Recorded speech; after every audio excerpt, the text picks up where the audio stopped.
Magandang umaga sa inyong lahat. Natutuwa po ako at naabutan ko po ang output para sa umagang ito. I'm very impressed dun po sa kinalabasan ng inyong workshop. Congratulations, Ma'am Villanesa. Pakipalakpakan po siya for a job well done. Okay, so for today po, moving from the formulation of objectives, kailangan talaga magsimula ang pagpaplano ng ating lesson sa pagtatakda ng layunin. At pagkatapos nun, okay, ano na ang gagawin? Okay, let me begin. Where is Ma'am Cherry? Siya po ang inspirasyon ng aking slide na ito. Okay. And as I was making this presentation, this is one idea that was in my head, no, that I wanted to share with all of you. All of us, each and every one of us, must not underestimate the degree of influence that we have as teachers on each student's journey to becoming whoever it is that he or she chooses to be. Each experience, conversation, every chance to reflect and wonder is drawn from instruction carefully crafted by teachers who teach with intention. Our job today is to keep in mind our learners and to maximize the tools that are within our reach in order to teach with intention. So I'm very glad to be part of this endeavor this morning. And as we look at the directed reading lesson, nakahati po ito sa tatlong bahagi. Meron pong pre-reading, during reading, and post-reading. Para po sa umaga, ang tatalakayin ko po ay yung pre-reading strategies na maaaring gamitin sa ating lesson. At mamayang hapon po, nasusundan po ng isang workshop. At mamayang hapon po, titignan natin ang during reading. Bukas po, si Teacher Yvette naman po ang magpapaliwanag ng post-reading. Now, bakit? Ano ang kabuluhan po ng paggamit ng pre-reading portion of a lesson? Alam po natin na hindi lang isasabak ang bata sa isang teksto or bibigyan lamang siya ng babasahin. Kailangan ihanda ang kanyang loob, ihanda ang kanyang kaalaman para sa reading event na iyon. So yung pre-reading po is to establish a purpose, build background knowledge, sustain motivation, and provide direction. This morning, we're going to try and explore how to do just that.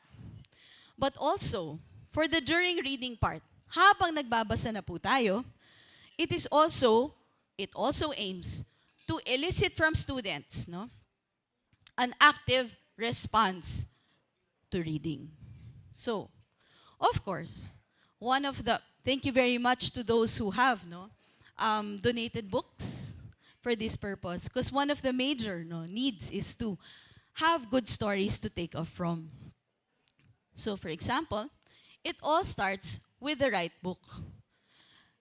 Dito po sa slide na ito, ilan po dito ang kilala nyo na po na libro that you have read and used in your classroom? There are 9 books here. Sino po ang nakagamit na po ng 3? 4, 5, 6,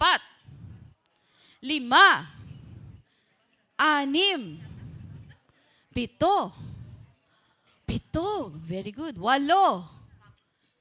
at 9. So ang pinakamataas po ay 7, and that's good news. Kasi ibig sabihin po nun, ay nakakarating na po ang mga librong ito to those who need it, to the teachers in the classrooms. Ano yung batayan natin sa pagpili ng mga librong ito? Una-una po, syempre, malaking konsiderasyon po sa ating MTB-MLE education is the language used o wika. Kaya sana mas mapabilis pa ang pagsalin ng mga materyales at paglikha ng mga bagong aklat for this purpose. Yung pangalawa, syempre, tinitingnan, gaya po ng basehan po ng inyong expressive objectives, ay yung tema o kabatiran. It is important to take a look at what does the book have to offer? What insights can we draw from the book na maaaring pag-isipan at dalhin ng ating kabataan. But it's also important to choose texts that are developmentally appropriate. Developmentally appropriate how? In terms of the language used, hindi siya masyadong malalim. In terms of the experiences talked about in the story, it intersects with the experiences that the children have undergone. It is also something that is within their understanding. And we also choose texts for variety. Ilan na po ba kayong gumamit ng tula o awitin sa inyong classroom? 10 mga daliri.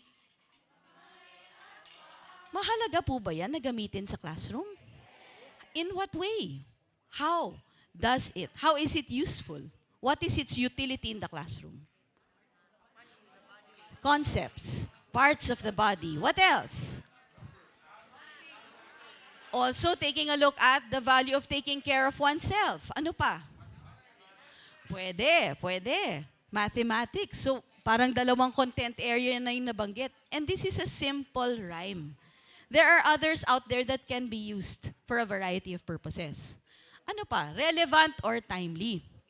Merong ibang mga kwento na tamang-tama, napapanahon. Titignan po natin ang ilan sa mga yon. And there are those that are just simply creatively done. Okay? And finally, there is an admirable style of the author and the illustrator. Ito po yung mga award-winning at hindi man po award-winning, something that we are very impressed about, that we can share to children so that they too will be inspired to be writers and illustrators. For example, when we take a look at one of these books, When I Cross the Street, natatandaan niyo pa po ba yung unang panahon na kayo ay tumawid na mag-isa? Or tumawid na may kasama? This is one of the milestones of children, di ba?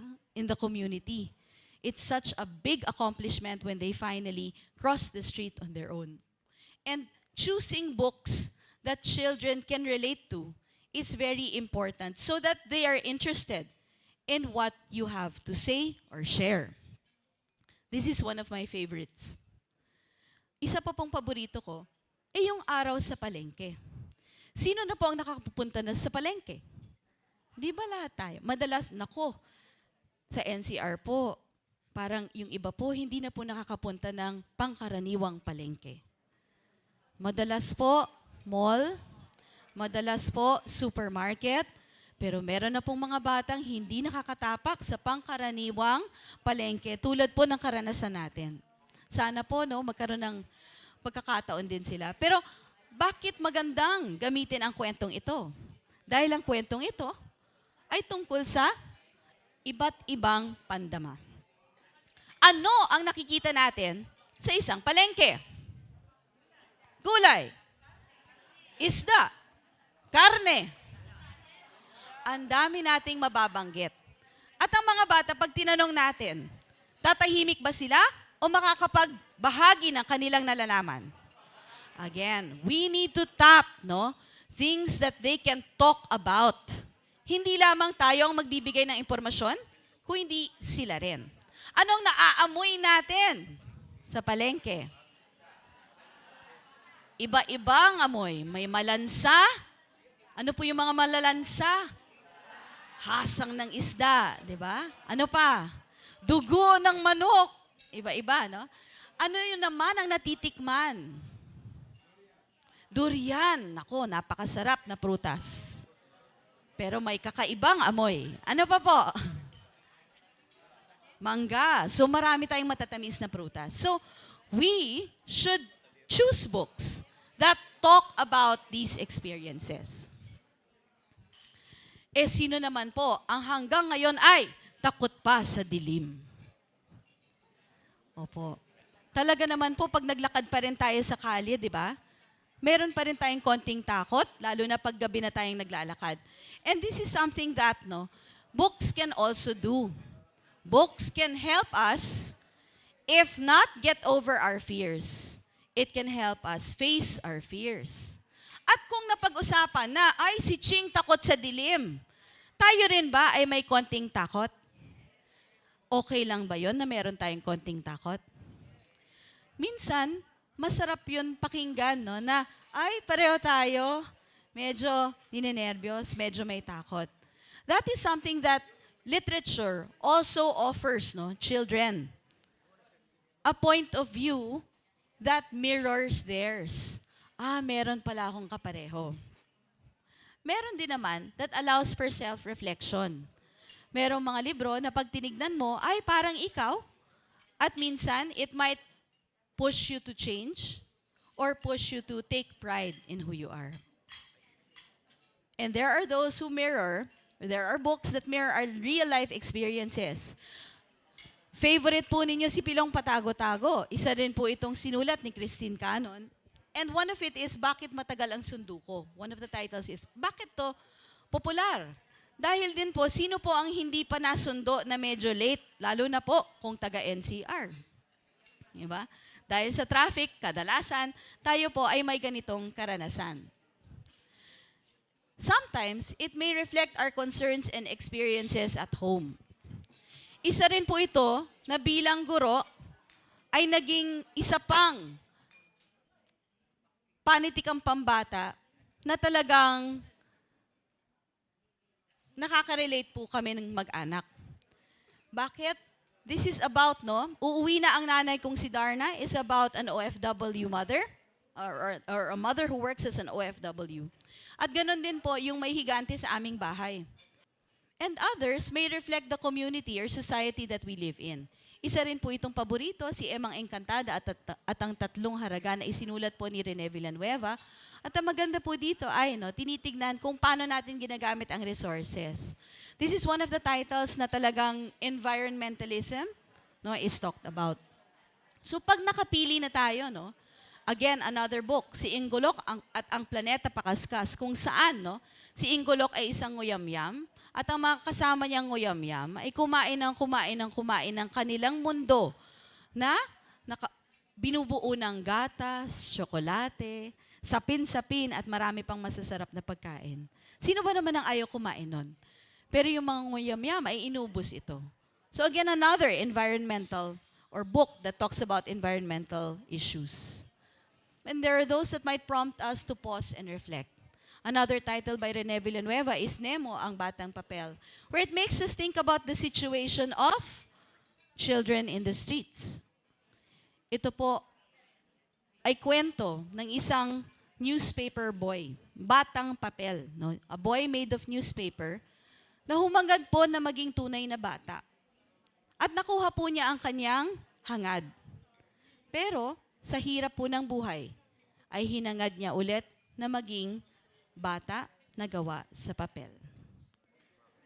Na pipiliin po natin kung saang punto ma-appreciate na po ng ating mga mag-aaral ang ganitong mga tema at ganitong mga value. Meron din po ang mga libro tulad ng The Pollywog's Wiggle that adds on content, content area information such as that in sciences. Pag sinabi pong polywog, ano pong life cycle ang pinag-uusapan po dito? Right, the life cycle of a frog. Ang cute po ng kwento niya, ni Miss Heidi Abad, akala po niya ay siya ay isda. May identity crisis po siya.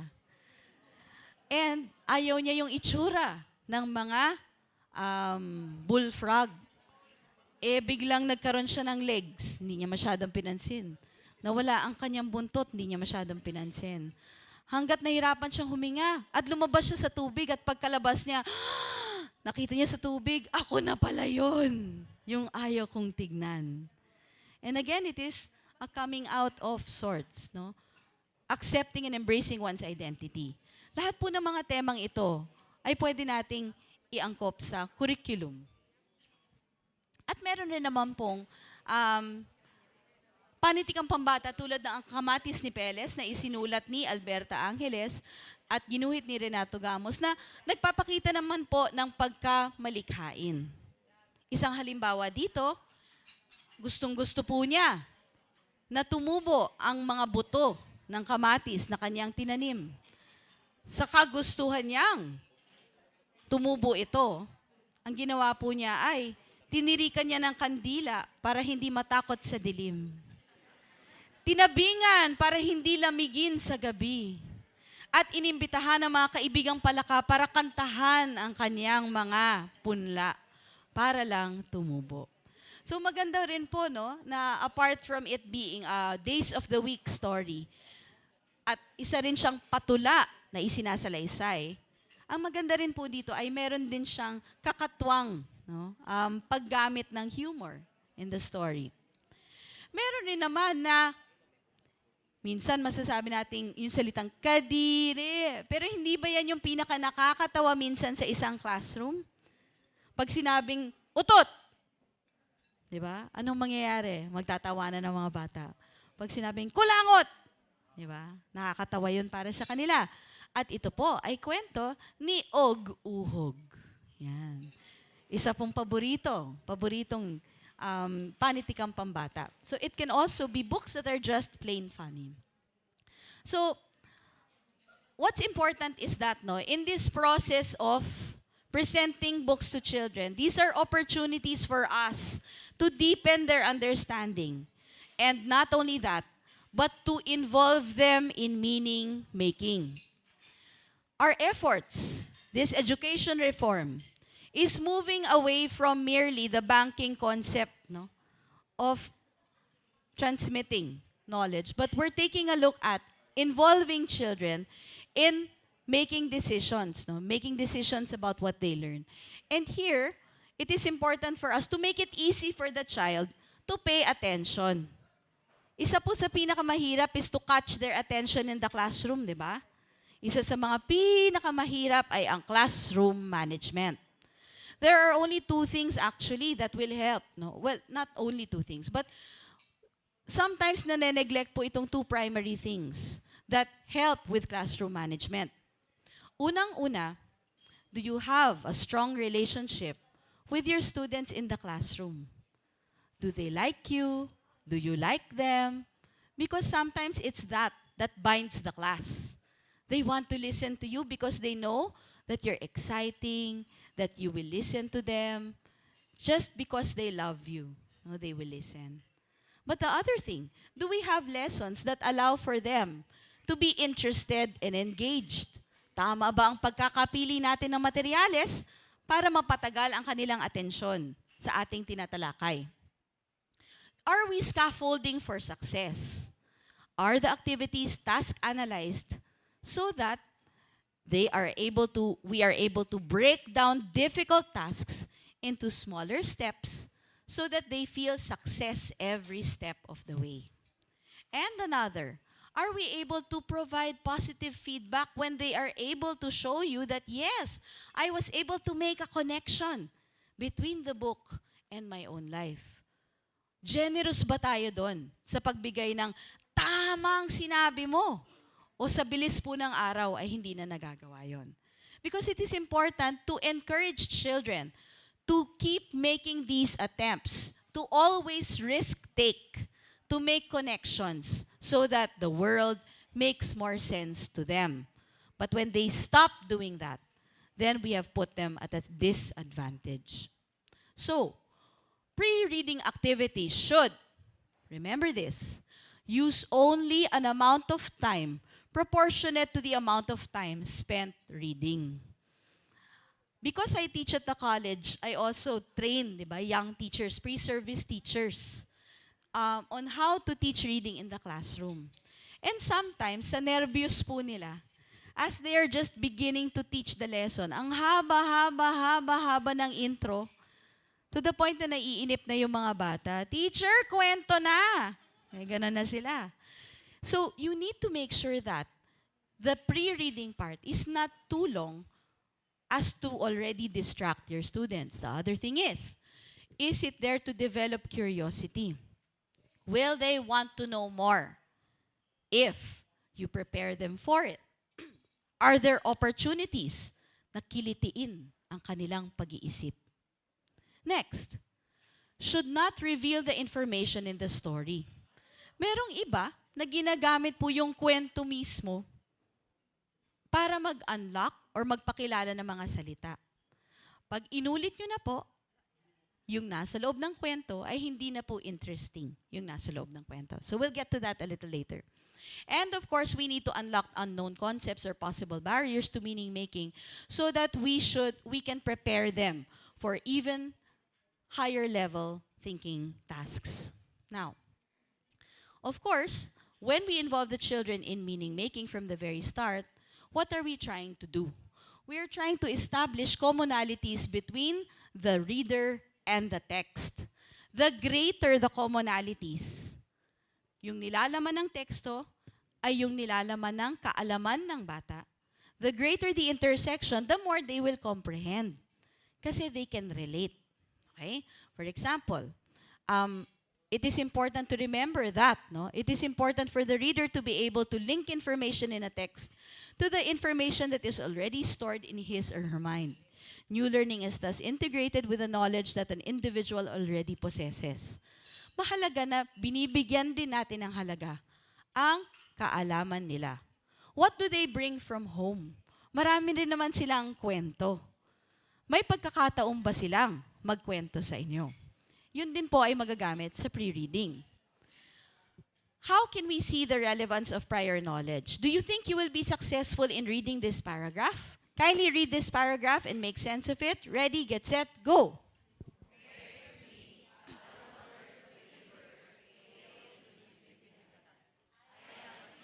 Sino ang may hula kung ano po ang inilalarawan ng talatang ito?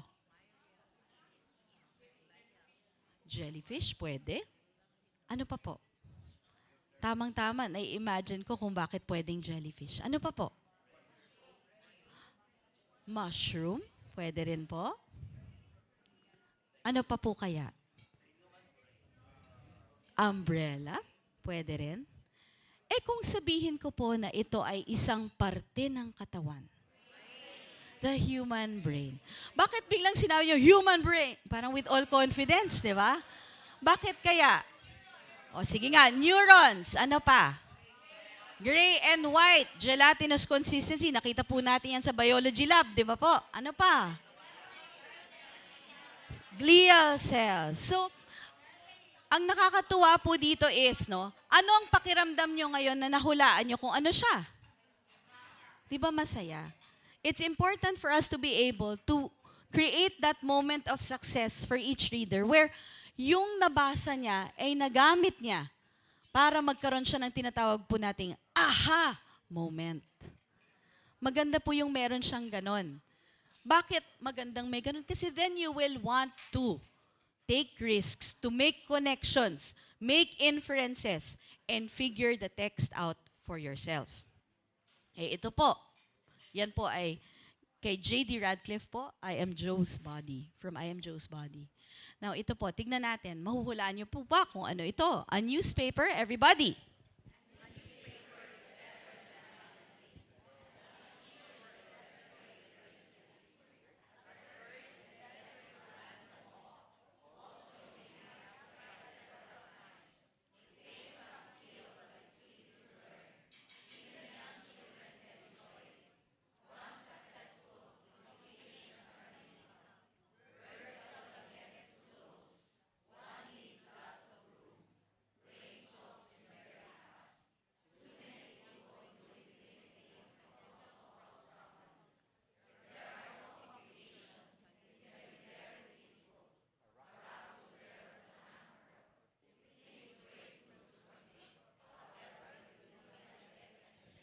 This is from Bransford and Johnson. May hula na po kayo kung ano po ito? Kite. Sino po ang nakahula ng kite? Naisip po ba nila na kite? Yung mga hindi po nakahula, basahin nga po natin ulit, silently. Does it make sense if it is a kite? All right. So, that's what's important also. It's not just the content knowledge of knowing about the brain kanina, diba? It's not just academic knowledge. But here it's also your knowledge of experiences. Sino po sa inyo ang talagang nakalabas at nakapunta sa bubong? Diba? Na may hawak-hawak, diba? Na saranggola at pinalipad doon. How many of us have undergone that experience? The hope is that Marami, no? Maraming nakaka-relate.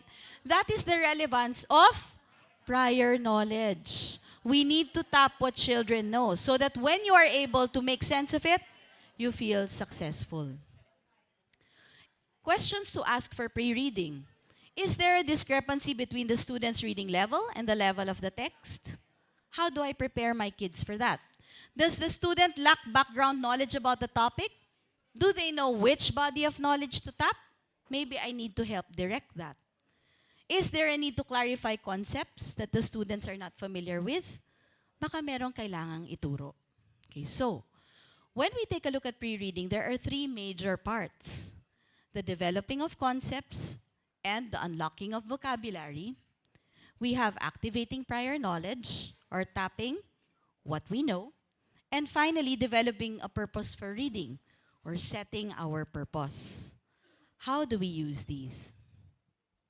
When we talk about developing concepts, no, and taking a look at vocabulary, more and more po, it's not just about finding words that seem difficult, no? Although yes, that's very important. So we'll talk about how to unlock words in a bit. But what I've also noticed in my years of teaching is that we not only have to activate schema, but we really have to build schema.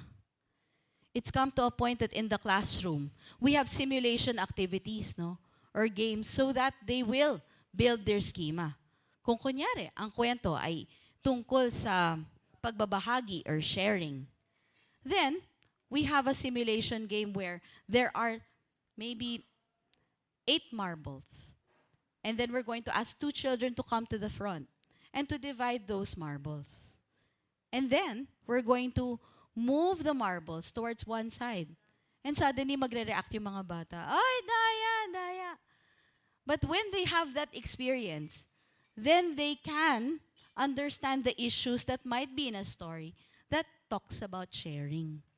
Pero kung walang ganong experiences, no, parang mahirap. So it's important not only to unlock words, but also to develop concepts and bring experiences into the classroom, especially when there is a lack of it, maybe. We might also take a look at not only words, phrases, but also idioms, no? Figurative language that need to be clarified. How do we do this? There are different ways of doing this. Sometimes, let's start first with, no, tapping background knowledge. So this is an example of a picture. This is a picture walkthrough. This is Hiccup by Mercer Mayer. As an intro, what do you notice? The child is taking in or drinking some soup. And so what's the story about? Right? And then you can make guesses based on what you see in the pictures on what the story is about. For those who are beginning reading, they will make their guesses, diba? Without having to decode because that's what they will start with. Just talking about the pictures, and that's okay. We can do that with any book. That's the picture walkthrough. What are we tapping or preparing? Prior knowledge. What kind of prior knowledge? Our knowledge of language. Diba? They're verbalizing. But also our knowledge of the world. Ano yung kaalaman nila tungkol sa mundo? At nakikita ba nila sa kwentong iyon? There's also describing just the book cover. Because sometimes, taking a look at the whole book might give away also the whole story. So if you look at the picture that I showed you there, what is the story about? It is about tungkol sa, ito ay kwento tungkol sa isang pamilya ng mga baboy. At anong kapansin-pansin sa ating mga baboy? Sila ay mga isnabero. Tama kaya? Yun nga ba ang nilalaman ng kwento natin? Tungkol ba sa mga baboy na isnabero? So right there, you've already allowed the children or scaffolded the process so that they make an inference na, yan ang posibleng nilalaman ng libro. Can we also talk about concept maps? Of course. Lalo na sa kwentong paborito niyo po, ang Pilong Patago-Tago. Di ba?